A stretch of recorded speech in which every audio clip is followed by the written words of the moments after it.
मेरे प्यारे देशवासियों, आप सभी को नमस्कार। कोटि कोटि नमस्कार। और मैं कोटि कोटि नमस्कार इसलिए भी कह रहा हूं कि 100 करोड़ वैक्सीन डोज के बाद आज देश नए उत्साह, नई ऊर्जा से आगे बढ़ रहा है। हमारे वैक्सीन कार्यक्रम की सफलता भारत के सामर्थ्य को दिखाती है, सबके प्रयास के मंत्र की शक्ति को दिखाती है। साथियों, 100 करोड़ वैक्सीन डोज का आंकड़ा बहुत बड़ा जरूर है, लेकिन इससे लाखों छोटी छोटी प्रेरक और गर्व से भर देने वाली अनेक अनुभव, अनेक उदाहरण जुड़े हुए हैं। बहुत सारे लोग पत्र लिखकर मुझसे पूछ रहे हैं कि वैक्सीन की शुरुआत के साथ ही कैसे मुझे यह विश्वास हो गया था कि इस अभियान को इतनी बड़ी सफलता मिलेगी। मुझे ये दृढ़ विश्वास इसलिए था क्योंकि मैं अपने देश के लोगों की क्षमताओं से भली भांति परिचित हूं। मैं जानता था कि हमारे हेल्थ केयर वर्कर्स देशवासियों के टीकाकरण में कोई कोर कसर नहीं छोड़ेंगे। हमारे स्वास्थ्य कर्मियों ने अपने अथक परिश्रम और संकल्प से एक नई मिसाल पेश की। उन्होंने इनोवेशन के साथ अपने दृढ़ निश्चय से मानवता की सेवा का एक नया मानदंड स्थापित किया। उनके बारे में अनगिनत उदाहरण है जो बताते हैं कि कैसे उन्होंने तमाम चुनौतियों को पार करते हुए अधिक से अधिक लोगों को सुरक्षा कवच प्रदान किया। हमने कई बार अखबारों में पढ़ा है, बाहर भी सुना है कि इस काम को करने के लिए हमारे इन लोगों ने कितनी मेहनत की है। एक से बढ़कर एक अनेक प्रेरक उदाहरण हमारे सामने है। मैं आज मन की बात के श्रोताओं को उत्तराखंड के बागेश्वर की एक हेल्थ वर्कर पूनम नौटियाल जी से मिलवाना चाहता हूं। साथियों, ये बागेश्वर उत्तराखंड की उस धरती से है जिस उत्तराखंड ने 100% पहला डोज लगाने का काम पूरा कर दिया है। उत्तराखंड सरकार भी इसके लिए अभिनंदन की अधिकारी है, क्योंकि बहुत दुर्गम क्षेत्र है, कठिन क्षेत्र है। वैसे ही हिमाचल ने भी ऐसी कठिनाइयों में 100% डोज का काम कर लिया है। मुझे बताया गया है कि पूनम जी ने अपने क्षेत्र के लोगों के वैक्सीनेशन के लिए दिन रात मेहनत की है। पूनम जी नमस्ते। सर प्रणाम। पूनम जी, अपने बारे में बताइए जरा देश के श्रोताओं को। सर मैं पूनम नौटियाल हूँ। सर मैं उत्तराखंड के बागेश्वर डिस्ट्रिक्ट में चामी कोराली सेंटर में कार्यरत हूँ। सर मैं एक एएनएम हूँ। पूनम जी, मेरा सौभाग्य है, मुझे बागेश्वर आने का अवसर मिला था। वो एक प्रकार से तीर्थ क्षेत्र रहा है, तो वहाँ पुरातन मंदिर वगैरह भी मैं बहुत प्रभावित हुआ था कि उस सदियों पहले कैसे लोगों ने काम किया होगा। हाँ जी सर। पूनम जी, क्या आपने अपने क्षेत्र के सभी लोगों का वैक्सीनेशन करवा लिया है? हाँ जी सर, सभी लोगों का हो चुका है। आपको किसी प्रकार की दिक्कत का भी सामना करना पड़ा क्या? हाँ जी सर। सर हम लोग जैसे बारिश होती थी वहाँ पे और रोड ब्लॉक हो जाती थी सर, नदी पार करके गए हैं सर हम लोग ना। और सर घर घर गए हैं, जैसे एनएचसीवीसी के अंतर्गत हम लोग घर घर गए हैं जो लोग सेंटर में नहीं आ सकते थे, जैसे बुजुर्ग लोग और दिव्यांग लोग, गर्भवती महिलाएं, धात्री महिलाएं, ये लोग सर। लेकिन वहाँ तो पहाड़ों पर घर भी बहुत दूर दूर होते हैं जी। तो एक दिन में कितना कर पाते थे आप? सर किलोमीटर के हिसाब 10 किलोमीटर, कभी 8 किलोमीटर। खैर, ये जो तराई में रहने वाले लोग हैं उनको ये समझ नहीं आएगा कि 8-10 किलोमीटर क्या होता है। मुझे मालूम है पहाड़ के 8-10 किलोमीटर मतलब पूरा दिन चला जाता है। हाँ जी। लेकिन एक दिन में, क्योंकि बड़ा मेहनत का काम है और वैक्सीनेशन का सारा सामान उठा करके जाना, आपके साथ कोई सहायक रहते थे कि नहीं? हाँ जी, टीम मेंबर हम लोग 5 लोग रहते सर ना। हाँ। तो उसमें डॉक्टर हो गए, फिर एएनएम हो गई, फार्मासिस्ट हो गए, आशा हो गई और डाटा एंट्री ऑपरेटर हो गए। अच्छा, वो डाटा एंट्री वहाँ कनेक्टिविटी मिल जाती थी या फिर बागेश्वर आने के बाद करते थे? सर कहीं कहीं मिल जाती है, कहीं कहीं बागेश्वर आने के बाद करते थे हम लोग।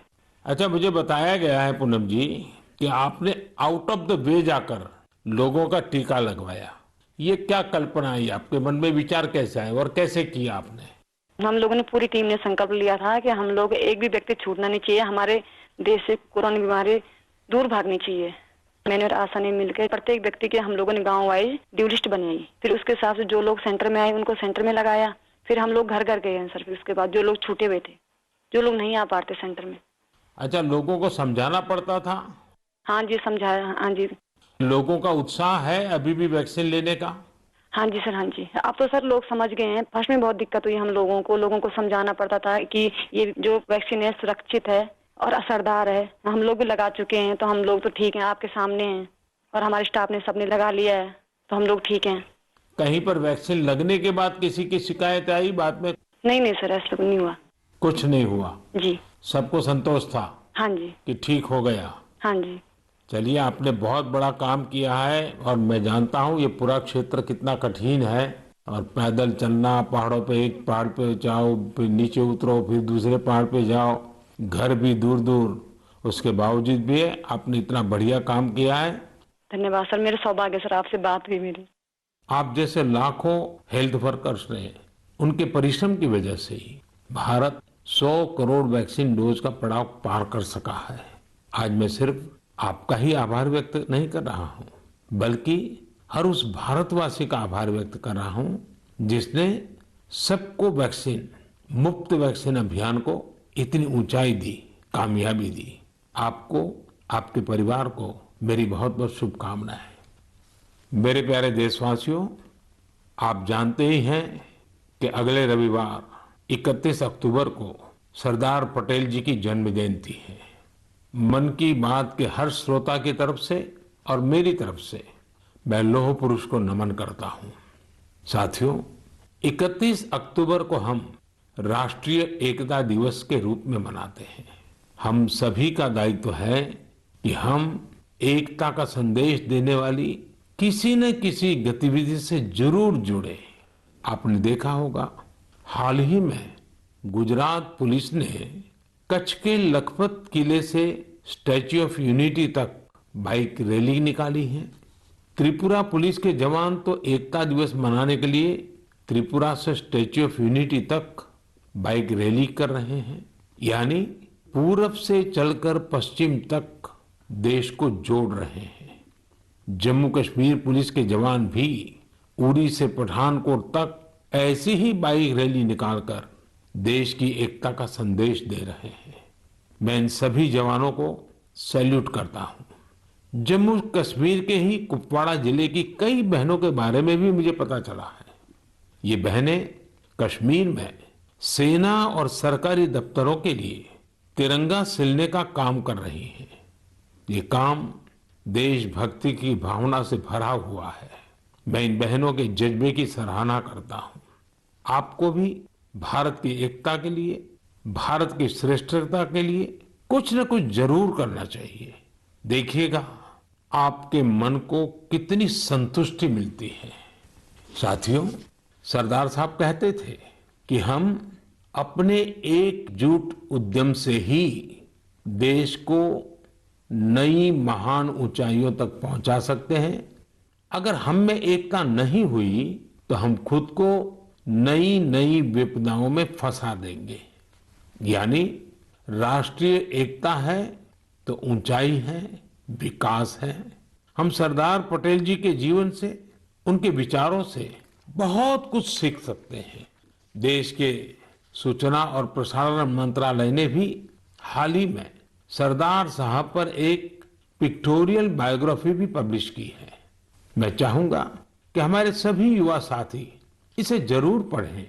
इससे आपको दिलचस्प अंदाज में सरदार साहब के बारे में जानने का अवसर मिलेगा। प्यारे देशवासियों, जीवन निरंतर प्रगति चाहता है, विकास चाहता है, ऊंचाइयों को पार करना चाहता है। विज्ञान भले ही आगे बढ़ जाए, प्रगति की गति कितनी ही तेज हो जाए, भवन कितने ही भव्य बन जाए, लेकिन फिर भी जीवन अधूरापन अनुभव करता है। लेकिन जब इनमें गीत, संगीत, कला, नाट्य, नृत्य, साहित्य जुड़ जाता है तो इनकी आभा, इनकी जीवंतता अनेक गुना बढ़ जाती है। एक प्रकार से जीवन को सार्थक बनना है तो ये सब होना भी उतना ही जरूरी होता है। इसलिए ही कहा जाता है कि सभी विधाएं हमारे जीवन में एक कैटालिस्ट का काम करती हैं, हमारी ऊर्जा बढ़ाने का काम करती हैं। मानव मन के अंतर्मन को विकसित करने में, हमारे अंतर्मन की यात्रा का मार्ग बनाने में भी गीत, संगीत और विभिन्न कलाओं की बड़ी भूमिका होती है। और उनकी एक बड़ी ताकत ये होती है कि इन्हें न समय बांध सकता है, न सीमा बांध सकती है और न ही मत मतांतर बांध सकता है। अमृत महोत्सव में भी अपनी कला, संस्कृति, गीत, संगीत के रंग अवश्य भरने चाहिए। मुझे भी आपकी तरफ से अमृत महोत्सव और गीत संगीत कला की इस ताकत से जुड़े ढेरों सुझाव आ रहे हैं। ये सुझाव मेरे लिए बहुत मूल्यवान है। मैंने इन्हें संस्कृति मंत्रालय को अध्ययन के लिए भेजा था। मुझे खुशी है कि मंत्रालय ने इतने कम समय में इन सुझावों को बड़ा गंभीरता से लिया और उस पर काम भी किया। इन्हीं में से एक सुझाव है देशभक्ति के गीतों से जुड़ी प्रतियोगिता।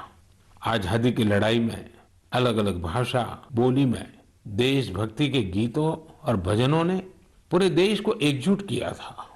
अब अमृतकाल में हमारे युवा देशभक्ति के ऐसे ही गीत लिखकर इस आयोजन में और ऊर्जा भर सकते हैं। देशभक्ति के गीत मातृभाषा में हो सकते हैं, राष्ट्रभाषा में हो सकते हैं और अंग्रेजी में भी लिखे जा सकते हैं। लेकिन ये जरूरी है कि रचनाएं नए भारत की नई सोच वाली हो, देश की वर्तमान सफलता से प्रेरणा लेकर भविष्य के लिए देश को संकल्पित करने वाली हो। संस्कृति मंत्रालय की तैयारी तहसील स्तर से राष्ट्रीय स्तर तक इससे जुड़ी प्रतियोगिता कराने की है। साथियों, ऐसे ही मन की बात के एक श्रोता ने सुझाव दिया है कि अमृत महोत्सव को रंगोली कला से भी जोड़ा जाना चाहिए। हमारे यहाँ रंगोली के जरिए त्योहारों में रंग भरने की परंपरा तो सदियों से है। रंगोली में देश की विविधता के दर्शन होते हैं। अलग अलग राज्यों में अलग अलग नामों से अलग अलग थीम पर रंगोली बनाई जाती है। इसलिए संस्कृति मंत्रालय इससे भी जुड़ा एक नेशनल कंपटीशन करने जा रहा है। आप कल्पना करिए, जब आजादी के आंदोलन से जुड़ी रंगोली बनेगी, लोग अपने द्वार पर, दीवार पर किसी आजादी के मतवाले का चित्र बनाएंगे, आजादी की इस घटना को रंगों से दिखाएंगे, तो अमृत महोत्सव का भी रंग और बढ़ जाएगा। साथियों, एक और विधा हमारे यहाँ लोरी की भी है। हमारे यहाँ लोरी के जरिए छोटे बच्चों को संस्कार दिए जाते हैं, संस्कृति से उनका परिचय करवाया जाता है। लोरी की भी अपनी विविधता है, तो क्यों न हम अमृतकाल में इस कला को भी पुनर्जीवित करें और देशभक्ति से जुड़ी ऐसी लोरियां लिखें, कविताएं, गीत, कुछ न कुछ जरूर लिखें जो बड़ी आसानी से हर घर में माताएं अपने छोटे छोटे बच्चों को सुना सके। इन लोरियों में आधुनिक भारत का संदर्भ हो, 21वीं सदी के भारत के सपनों का दर्शन हो, उसका संदर्भ हो। आप सब श्रोताओं के सुझाव के बाद मंत्रालय ने इससे जुड़ी प्रतियोगिता भी कराने का निर्णय लिया है। साथियों, ये तीनों प्रतियोगिताएं 31 अक्टूबर को सरदार साहब की जयंती से शुरू होने जा रही हैं। आने वाले दिनों में संस्कृति मंत्रालय इससे जुड़ी सारी जानकारी देगा। ये जानकारी मंत्रालय की वेबसाइट पर भी रहेगी और सोशल मीडिया पर भी दी जाएगी। मैं चाहूंगा कि आप सभी इससे जुड़े, हमारे युवा साथी जरूर इसमें अपनी कला का, अपनी प्रतिभा का प्रदर्शन करें। इससे आपके इलाके की कला और संस्कृति भी देश के कोने कोने तक पहुंचेगी। आपकी कहानियां पूरा देश सुनेगा। प्यारे देशवासियों, इस समय हम अमृत महोत्सव में देश के वीर बेटे बेटियों को, उन महान पुण्य आत्माओं को याद कर रहे हैं। अगले महीने 15 नवंबर को हमारे देश के ऐसे ही महापुरुष, वीर योद्धा भगवान बिरसा मुंडा जी की जन्म जयंती आने वाली है। भगवान बिरसा मुंडा को धरती आबा भी कहा जाता है। क्या आप जानते हैं कि इसका अर्थ क्या होता है? इसका अर्थ है धरती पिता। भगवान बिरसा मुंडा ने जिस तरह अपनी संस्कृति, अपने जंगल, अपनी जमीन की रक्षा के लिए संघर्ष किया, वो धरती आबा ही कर सकते थे। उन्होंने हमें अपनी संस्कृति और जड़ों के प्रति गर्व करना सिखाया। विदेशी हुकूमत ने उन्हें कितनी धमकियां दी, कितना दबाव बनाया, लेकिन उन्होंने आदिवासी संस्कृति को नहीं छोड़ा। प्रकृति और पर्यावरण से अगर हमें प्रेम करना सीखना है तो उसके लिए भी धरती आबा भगवान बिरसा मुंडा हमारी बहुत बड़ी प्रेरणा है। उन्होंने विदेशी शासन के हर उस नीति का पुरजोर विरोध किया जो पर्यावरण को नुकसान पहुंचाने वाली थी। गरीबी और मुसीबत से घिरे लोगों की मदद करने में भगवान बिरसा मुंडा हमेशा आगे रहे। उन्होंने सामाजिक बुराइयों को खत्म करने के लिए समाज को जागरूक भी किया। उल गुलान आंदोलन में उनके नेतृत्व को भला कौन भूल सकता है। इस आंदोलन ने अंग्रेजों को झकझोर कर रख दिया था, जिसके बाद अंग्रेजों ने भगवान बिरसा मुंडा पर बहुत बड़ा इनाम रखा था। ब्रिटिश हुकूमत ने उन्हें जेल में डाला। उन्हें इस कदर प्रताड़ित किया गया कि 25 साल से भी कम उम्र में वो हमें छोड़ गए। वो हमें छोड़कर गए, लेकिन केवल शरीर से। जनमानस में तो भगवान बिरसा मुंडा हमेशा हमेशा के लिए रचे बसे हुए हैं। लोगों के लिए उनका जीवन एक प्रेरणा शक्ति बना हुआ है। आज भी उनके साहस और वीरता से भरे लोकगीत और कहानियां भारत के मध्य इलाके में बेहद लोकप्रिय हैं। मैं धरती आबा बिरसा मुंडा को नमन करता हूं और युवाओं से आग्रह करता हूं कि उनके बारे में और पढ़ें। भारत के स्वतंत्रता संग्राम में हमारे आदिवासी समूह के विशिष्ट योगदान के बारे में आप जितना जानेंगे उतनी ही गौरव की अनुभूति होगी। मेरे प्यारे देशवासियों, आज 24 अक्टूबर को यूएन डे यानी संयुक्त राष्ट्र दिवस मनाया जाता है। ये वो दिन है जब संयुक्त राष्ट्र का गठन हुआ था। संयुक्त राष्ट्र की स्थापना के समय से ही भारत इससे जुड़ा रहा है। क्या आप जानते हैं कि भारत ने आजादी से पहले 1945 में ही संयुक्त राष्ट्र के चार्टर पर हस्ताक्षर किए थे। संयुक्त राष्ट्र से जुड़ा एक अनोखा पहलू ये है कि संयुक्त राष्ट्र का प्रभाव और उसकी शक्ति बढ़ाने में भारत की नारी शक्ति ने बड़ी भूमिका निभाई है। 1947-48 में जब यूएन ह्यूमन राइट्स का यूनिवर्सल डिक्लेरेशन तैयार हो रहा था तो उस डिक्लेरेशन में लिखा जा रहा था all man are created equal, लेकिन भारत के एक डेलीगेट ने इस पर आपत्ति जताई और फिर यूनिवर्सल डिक्लेरेशन में लिखा गया all human beings are created equal. ये बात जेंडर इक्वलिटी की भारत की सदियों पुरानी परंपरा के अनुरूप थी। क्या आप जानते हैं कि श्रीमती हंसा मेहता वो डेलीगेट थी जिनकी वजह से ये संभव हो पाया। उसी दौरान एक अन्य डेलीगेट श्रीमती लक्ष्मी मेनन ने जेंडर इक्वलिटी के मुद्दे पर जोरदार तरीके से अपनी बात रखी थी। यही नहीं, 1953 में श्रीमती विजया लक्ष्मी पंडित यूएन जनरल असेंबली की पहली महिला प्रेसिडेंट भी बनी थी।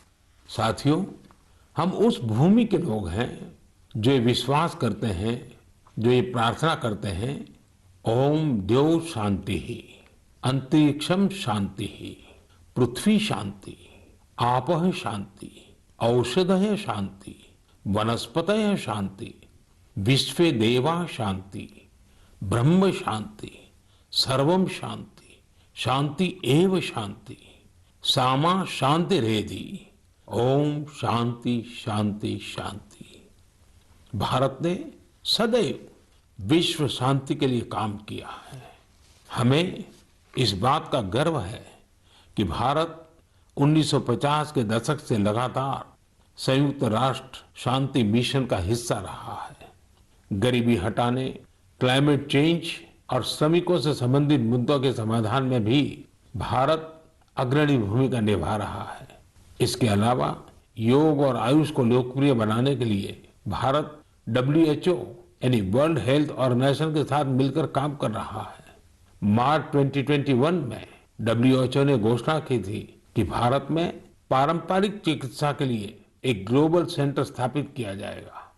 साथियों, संयुक्त राष्ट्र के बारे में बात करते हुए आज मुझे अटल जी के शब्द भी याद आ रहे हैं। 1977 में उन्होंने संयुक्त राष्ट्र को हिंदी में संबोधित कर इतिहास रच दिया था। आज मैं मन की बात के श्रोताओं को अटल जी के उस संबोधन का एक अंश सुनाना चाहता हूं। सुनिए अटल जी की ओजस्वी आवाज। यहां मैं राष्ट्रों की सत्ता और महत्ता के बारे में नहीं सोच रहा हूं। आम आदमी की प्रतिष्ठा और प्रगति मेरे लिए कहीं अधिक महत्व रखती है। अंततः हमारी सफलताएं और असफलताएं केवल एक ही मापदंड से नापी जानी चाहिए कि क्या हम पूरे मानव समाज, वस्तुतः हर नर नारी और बालक के लिए न्याय और गरिमा की आश्वस्ति देने में प्रयत्नशील हैं। साथियों, अटल जी की ये बातें हमें आज भी दिशा दिखाती हैं। इस धरती को एक बेहतर और सुरक्षित प्लेनेट बनाने में भारत का योगदान विश्व भर के लिए बहुत बड़ी प्रेरणा है। मेरे प्यारे देशवासियों, अभी कुछ दिन पहले ही 21 अक्टूबर को हमने पुलिस स्मृति दिवस मनाया है। पुलिस के जिन साथियों ने देश सेवा में अपने प्राण न्यौछावर किए हैं, इस दिन हम उन्हें विशेष तौर पर याद करते हैं। मैं आज अपने इन पुलिस कर्मियों के साथ ही उनके परिवारों को भी याद करना चाहूंगा। परिवार के सहयोग और त्याग के बिना पुलिस जैसी कठिन सेवा बहुत मुश्किल है। पुलिस सेवा से जुड़ी एक और बात जो मैं मन की बात के श्रोताओं को बताना चाहता हूं। पहले धारणा बन गई थी कि सेना और पुलिस जैसी सेवा केवल पुरुषों के लिए ही होती है, लेकिन आज ऐसा नहीं है। Bureau of police research and development के आंकड़े बताते हैं कि पिछले कुछ वर्षों में महिला पुलिस कर्मियों की संख्या डबल हो गई है, दोगुनी हो गई है। 2014 में जहां इनकी संख्या 1,05,000 के करीब थी, वहीं 2020 तक इसमें 2 गुने से भी ज्यादा की बढ़ोतरी हुई है और ये संख्या अब 2,15,000 तक पहुंच गई है। यहां तक कि सेंट्रल आर्म पुलिस फोर्सेस में भी पिछले 7 सालों में महिलाओं की संख्या लगभग दोगुनी हुई है। और मैं केवल संख्या की बात नहीं करता, आज देश की बेटियां कठिन से कठिन ड्यूटी भी पूरी ताकत और हौसले से कर रही हैं। उदाहरण के लिए कई बेटियां अभी सबसे कठिन माने जाने वाली ट्रेनिंग में से एक स्पेशलाइज्ड जंगल वॉरफेयर कमांडोज की ट्रेनिंग ले रही हैं। ये हमारी कोबरा बटालियन का हिस्सा बनेगी। साथियों, आज हम एयरपोर्ट जाते हैं, मेट्रो स्टेशन जाते हैं या सरकारी दफ्तरों को देखते हैं। सीआईएसएफ की जांबाज महिलाएं हर संवेदनशील जगह की सुरक्षा करते दिखाई देती हैं। इसका सबसे सकारात्मक असर हमारे पुलिस बल के साथ साथ समाज के मनोबल पर भी पड़ रहा है। महिला सुरक्षा कर्मियों की मौजूदगी से लोगों में, विशेषकर महिलाओं में सहज ही एक विश्वास पैदा होता है। वे उनसे स्वाभाविक रूप से खुद को जुड़ा महसूस करती हैं। महिलाओं की संवेदनशीलता की वजह से भी लोग उन पर ज्यादा भरोसा करते हैं। हमारी ये महिला पुलिसकर्मी देश की लाखों और बेटियों के लिए भी रोल मॉडल बन रही है। मैं महिला पुलिसकर्मियों से अनुरोध करना चाहूंगा कि वे स्कूलों के खुलने के बाद अपने क्षेत्रों के स्कूलों में विजिट करें, वहां बच्चियों से बात करें। मुझे विश्वास है कि इस बातचीत से हमारी नई पीढ़ी को एक नई दिशा मिलेगी। यही नहीं, इससे पुलिस पर जनता का विश्वास भी बढ़ेगा। मैं आशा करता हूं कि आगे और भी ज्यादा संख्या में महिलाएं पुलिस सेवा में शामिल होगी, हमारे देश की न्यू एज पॉलिसिंग को लीड करेगी। मेरे प्यारे देशवासियों, बीते कुछ वर्षों में हमारे देश में आधुनिक टेक्नोलॉजी का इस्तेमाल जिस तेजी से बढ़ा है, उस पर अक्सर मुझे मन की बात के श्रोता अपनी बातें लिखते रहते हैं। आज मैं ऐसे ही एक विषय की चर्चा आपसे करना चाहता हूं, जो हमारे देश, विशेषकर हमारे युवाओं और छोटे छोटे बच्चों तक की कल्पनाओं में छाया हुआ है। ये विषय है ड्रोन का, ड्रोन टेक्नोलॉजी का। कुछ साल पहले तक जब कहीं ड्रोन का नाम आता था तो लोगों के मन में पहला भाव क्या आता था? सेना का, हथियारों का, युद्ध का। लेकिन आज हमारे यहाँ कोई शादी बारात या फंक्शन होता है तो हम ड्रोन से फोटो और वीडियो बनाते हुए देखते हैं। ड्रोन का दायरा, उसकी ताकत सिर्फ इतने ही नहीं है, भारत दुनिया के उन पहले देशों में से है जो ड्रोन की मदद से अपने गांव में जमीन के डिजिटल रिकॉर्ड तैयार कर रहा है। भारत ड्रोन का इस्तेमाल ट्रांसपोर्टेशन के लिए करने पर बहुत व्यापक तरीके से काम कर रहा है। चाहे गांव में खेतीबाड़ी हो या घर पर सामान की डिलीवरी हो, आपातकाल में मदद पहुंचानी हो या कानून व्यवस्था की निगरानी हो, बहुत समय नहीं है जब हम देखेंगे कि ड्रोन हमारी इन सब जरूरतों के लिए तैनात होंगे। इनमें से ज्यादातर की तो शुरुआत भी हो चुकी है। जैसे कुछ दिन पहले गुजरात के भावनगर में ड्रोन के जरिए खेतों में नैनो यूरिया का छिड़काव किया गया। कोविड वैक्सीन अभियान में भी ड्रोन्स अपनी भूमिका निभा रहे हैं। इसकी एक तस्वीर हमें मणिपुर में देखने को मिली थी, जहां एक द्वीप पर ड्रोन से वैक्सीन पहुंचाई गई। तेलंगाना भी ड्रोन से वैक्सीन डिलीवरी के लिए ट्रायल्स कर चुका है। यही नहीं, अब इंफ्रास्ट्रक्चर के कई बड़े प्रोजेक्ट्स की निगरानी के लिए भी ड्रोन का इस्तेमाल हो रहा है। मैंने एक ऐसे यंग स्टूडेंट के बारे में भी पढ़ा है जिसने अपने ड्रोन की मदद से मछुआरों का जीवन बचाने का काम किया। साथियों, पहले इस सेक्टर में इतने नियम, कानून और प्रतिबंध लगाकर रखे गए थे कि ड्रोन की असली क्षमता का इस्तेमाल भी संभव नहीं था। जिस टेक्नोलॉजी को अवसर के तौर पर देखा जाना चाहिए था, उसे संकट के तौर पर देखा गया। अगर आपको किसी भी काम के लिए ड्रोन उड़ाना है तो लाइसेंस और परमिशन का इतना झंझट होता था कि लोग ड्रोन के नाम से ही तौबा कर लेते थे। हमने तय किया कि इस माइंडसेट को बदला जाए और नए ट्रेंड्स को अपनाया जाए। इसलिए इस साल 25 अगस्त को देश एक नई ड्रोन नीति लेकर आया।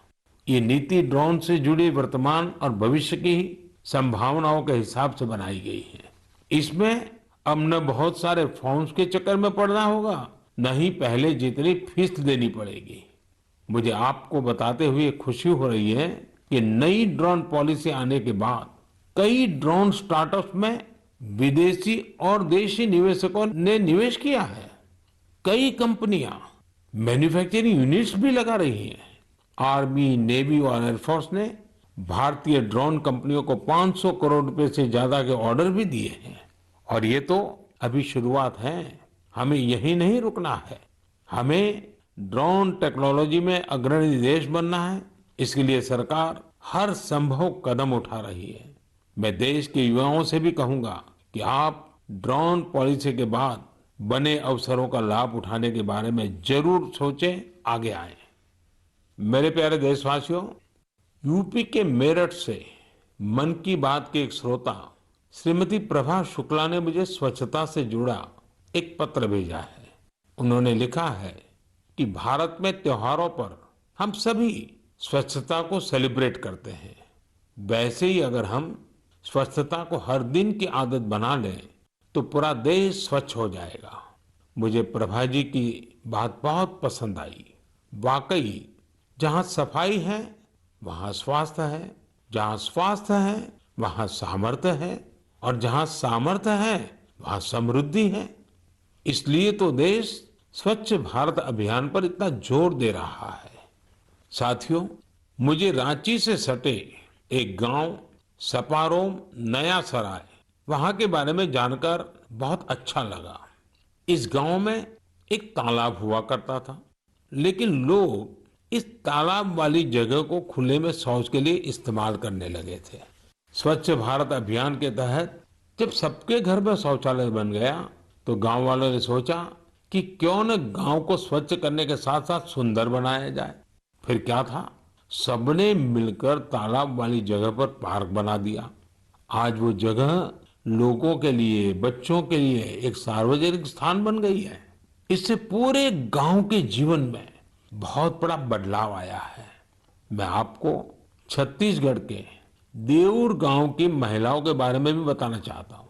यहाँ की महिलाएं एक स्वयं सहायता समूह चलाती हैं और मिलजुल कर गांव के चौक चौराहों, सड़कों और मंदिरों की सफाई करती हैं।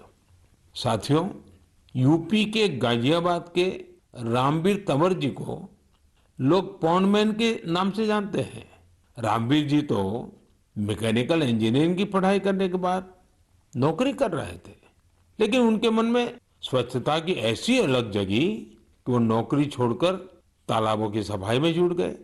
रामवीर जी अब तक कितने ही तालाबों की सफाई करके उन्हें पुनर्जीवित कर चुके हैं। साथियों, स्वच्छता के प्रयास तभी पूरी तरह सफल होते हैं जब हर नागरिक स्वच्छता को अपनी जिम्मेदारी समझे। अभी दीपावली पर हम सब अपनी घर की साफ सफाई में तो जुटने ही वाले हैं, लेकिन इस दौरान हमें ध्यान रखना है कि हमारे घर के साथ हमारा आस पड़ोस भी साफ रहे। ऐसा नहीं होना चाहिए कि हम अपना घर तो साफ करें, लेकिन हमारे घर की गंदगी हमारे घर के बाहर हमारी सड़कों पर पहुंच जाए। और हाँ, मैं जब स्वच्छता की बात करता हूं तब कृपा करके सिंगल यूज प्लास्टिक से मुक्ति की बात हमें कभी भी भूलना नहीं है। तो आइए हम संकल्प लें कि स्वच्छ भारत अभियान के उत्साह को कम नहीं होने देंगे। हम सब मिलकर अपने देश को पूरी तरह स्वच्छ बनाएंगे और स्वच्छ रखेंगे। मेरे प्यारे देशवासियों, अक्टूबर का पूरा महीना ही त्योहारों के रंगों में रंगा रहा है और अब से कुछ दिन बाद दिवाली तो आ ही रही है। दिवाली, उसके बाद फिर गोवर्धन पूजा, फिर भाई दूज, ये 3 त्योहार तो होंगे ही होंगे। इसी दौरान छठ पूजा भी होगी। नवंबर में ही गुरु नानक देव जी की जयंती भी है। इतने त्योहार एक साथ होते हैं तो उनकी तैयारियां भी काफी पहले से शुरू हो जाती हैं। आप सब भी अभी से खरीदारी का प्लान करने लगे होंगे, लेकिन आपको याद है ना, खरीदारी मतलब वोकल फॉर लोकल। आप लोकल खरीदेंगे तो आपका त्योहार भी रोशन होगा और किसी गरीब भाई बहन, किसी कारीगर, किसी बुनकर के घर में भी रोशनी आएगी। मुझे पूरा भरोसा है जो मुहिम हम सब ने मिलकर शुरू की है, इस बार त्योहारों में और भी मजबूत होगी। आप अपने यहाँ के जो लोकल प्रोडक्ट्स खरीदें, उनके बारे में सोशल मीडिया पर शेयर भी करें, अपने साथ के लोगों को भी बताएं। अगले महीने हम फिर मिलेंगे और फिर ऐसे ही ढेर सारे विषयों पर बात करेंगे। आप सभी का बहुत बहुत धन्यवाद। नमस्कार।